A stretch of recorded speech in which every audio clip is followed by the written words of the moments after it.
Okay, ഇനി ആരാണ്? ആഹാ, yes yes. ഗോവിന്ദേട്ടാ, ആ. സാധാരണ ഈ ചെവി കേൾക്കാൻ കഴിയാത്ത ആൾക്കാർക്ക് സംസാരശേഷി ഉണ്ടാകാറില്ല. ശ്രദ്ധിച്ചിട്ടുണ്ടോ? ചെവി കേൾക്കാൻ കഴിയാത്ത ഉണ്ടാവാറില്ല. എന്തുകൊണ്ടാണെന്നറിയാമോ? അതായത് വായനക്കുമ്പോൾ ശബ്ദമുണ്ട് എന്ന് തിരിച്ചറിയാൻ കഴിയാത്തത് കൊണ്ടാണ് ചെവി കേൾക്കാത്തവർക്ക് സംസാരശേഷിയില്ലാത്തത്. ശരിയാണ്. ഇപ്പോൾ നമ്മൾ നോക്കിക്കഴിഞ്ഞാൽ നമ്മുടെ ഓരോ കുട്ടികൾ ജനിക്കുമ്പോഴും അവരുടെ ക്യാരക്ടർ അവരെ ഇൻഫ്ലുവൻസ് ചെയ്ത ആൾക്കാരിൽ നിന്നും അവർ ഉൾക്കൊള്ളുന്ന ക്യാരക്ടേഴ്സാണ്. അല്ലെങ്കിൽ മറ്റൊരു രീതിയിൽ പറഞ്ഞാൽ നമ്മുടെ ഓരോരുത്തരുടെയും സ്വഭാവം ഒരു അനുകരണമാണ്, അല്ലേ? നമുക്ക് സിനിമയിലേക്ക് വരാം. എൻ്റെ ചോദ്യം അനൂപേട്ടനോടും നോബിച്ചേട്ടനോടുമാണ്. സിനിമയും അനുകരണ കലയുമായിട്ട് ധാരാളം ബന്ധമുണ്ട്, അല്ലേ? ഇപ്പോൾ നമ്മൾ നോക്കിക്കഴിഞ്ഞാൽ മലയാള സിനിമയിൽ ഇന്ന് നിലവിലുള്ള പല പ്രഗത്ഭരായ വ്യക്തികളും തുടങ്ങിയത് മിമിക്രിയിൽ നിന്നാണ്. ഇപ്പോൾ ഉദാഹരണത്തിന് ജയറാമേട്ടൻ, ദിലീപേട്ടൻ, അല്ലെങ്കിൽ സുരാജേട്ടൻ വരെ തുടങ്ങിയത് മിമിക്രിയിൽ നിന്നാണ്. പക്ഷേ സിനിമയിൽ എത്തിക്കഴിയുമ്പോൾ മിമിക്രി ഒരു വിമർശിക്കപ്പെടുന്ന ഒരു കാര്യമാണ്. സിനിമയിൽ മിമിക്രി ഒരു വിനയാണ്, അല്ലേ? എൻ്റെ ചോദ്യം ഇതാണ്. മലയാളത്തിൽ ധാരാളം പ്രൂവ്ഡ് ആയിട്ടുള്ള ആർട്ടിസ്റ്റുകളുണ്ട്. ഇപ്പോൾ തിലകൻ ചേട്ടൻ, അല്ലെങ്കിൽ നമ്മുടെ മണിച്ചിത്രത്താഴിൽ ശോഭന ചെയ്തിട്ടുള്ള ഒരു ക്യാരക്ടർ, അങ്ങനെ ധാരാളം ക്യാരക്ടേഴ്സ് ഉണ്ട്, പവർഫുൾ ക്യാരക്ടേഴ്സ് ഉണ്ട്. അപ്പോൾ പുതിയതായിട്ട് വരുന്ന ഒരു ആക്ടറിന് അല്ലെങ്കിൽ ആക്ട്രസിന് സിനിമയിൽ പിടിച്ചു നിൽക്കണമെങ്കിൽ ഒന്നുകിൽ ഇവരെക്കാട്ടിലും മികച്ച ഒരു അഭിനയം കാഴ്ചവെക്കണം, എന്നാലേ ജനമനസ്സുകളിലേക്ക് ഇറങ്ങിച്ചെല്ലാൻ സാധിക്കും. ഇപ്പോൾ അനൂപേട്ടൻ ആദ്യം പറയേണ്ടായി മോഹൻലാലിനും മമ്മൂട്ടിക്കും ശേഷം ഒരു സൂപ്പർ സ്റ്റാർ നിലയിലേക്ക് ആരും വന്നിട്ടില്ല. അപ്പോൾ ഒന്നുകിൽ അങ്ങനെ ചെയ്യണം, അല്ലെങ്കിൽ അവർ ജനമനസ്സുകളിൽ വെച്ചിട്ടുള്ള ആ ശൈലി ഫോളോ ചെയ്യണം. ഇതിൽ രണ്ടിലേതെങ്കിലും ഒരെണ്ണം അവർ ചൂസ് ചെയ്യണം. അപ്പോൾ നിങ്ങൾ ഒരു ആക്ടർ എന്നുള്ള നിലയിൽ ഇതിൽ ഏതാണ് എളുപ്പം, അല്ലെങ്കിൽ ഏതാണ് ബുദ്ധി സർവൈവ് ചെയ്യാൻ ഇങ്ങനൊരു ഫീൽഡ്? ഓക്കെ, ഇതിൻ്റെ ഉത്തരവാണ് ഞാൻ ആദ്യം പറഞ്ഞത്.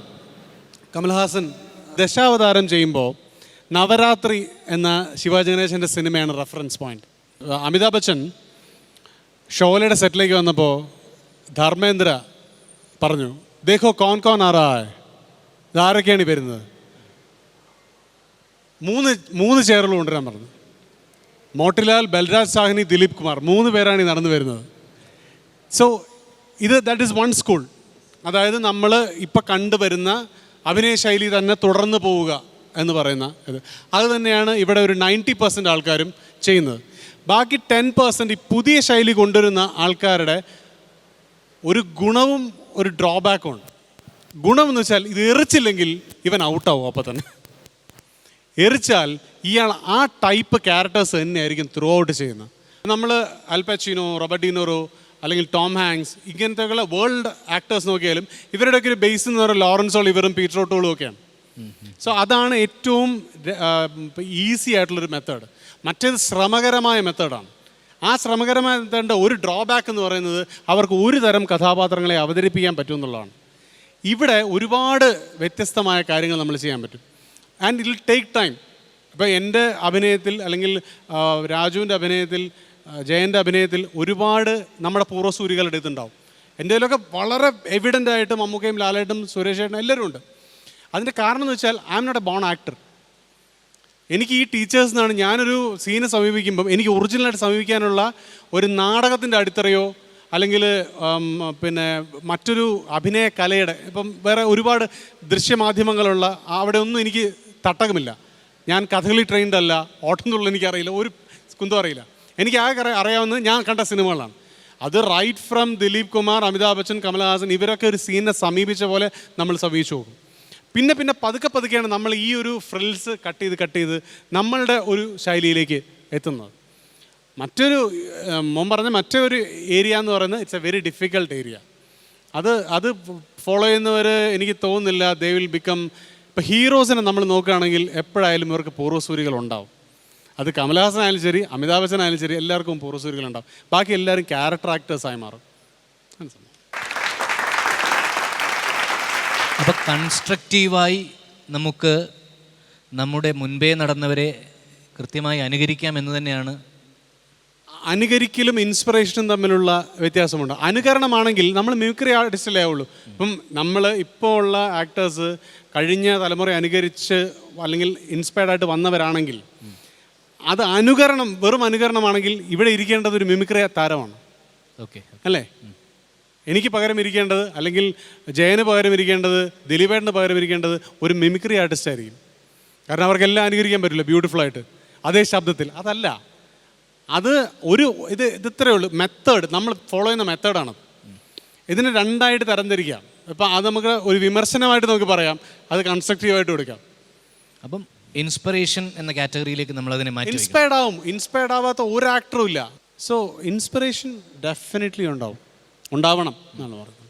അനുകരണത്തിൽ നിന്നും ഇൻസ്പിറേഷനിലേക്കൊക്കെ നമ്മളിങ്ങനെ അതിൻ്റെ രണ്ടിൻ്റെയും ബ്രിമ്മിൽ നിന്ന് കളിക്കുമ്പോൾ ഈ മനുഷ്യനെ കൊണ്ട് എന്തെങ്കിലും അനുകരിപ്പിച്ചില്ലെങ്കിൽ ഇപ്പോൾ മോൻ ചോദിച്ച പോലെ അനുകരണം ഇത് പറയുമ്പോൾ ഇപ്പോൾ ഏത് ആണുങ്ങളായാലും ആൺകുട്ടികളായാലും ഇച്ചിരി പ്രായമുള്ളവരായാലും കൂളിംഗ് ഗ്ലാസ് വെച്ച് കണ്ണാടിയുടെ മുമ്പിൽ ചെന്ന് എല്ലാവരും ഇതേ നോക്കൂ. കൂളിംഗ് ഗ്ലാസ് വെച്ച മോഹൻലാലായെന്നാണ് എല്ലാവരുടെയും വിചാരം. ഇത് പൊതുവെ ഞാൻ തന്നെ നോക്കിയിട്ടുണ്ട്, ഞാൻ പലരെയും ശ്രദ്ധിച്ചിട്ടുണ്ട്. എല്ലാവരും കൂളിംഗ് ഗ്ലാസ് വെച്ചിട്ട് ആദ്യം കാണും, ഞാൻ ശ്രദ്ധിച്ചിട്ടുണ്ട് ഒരുപാട് പ്രാവശ്യം.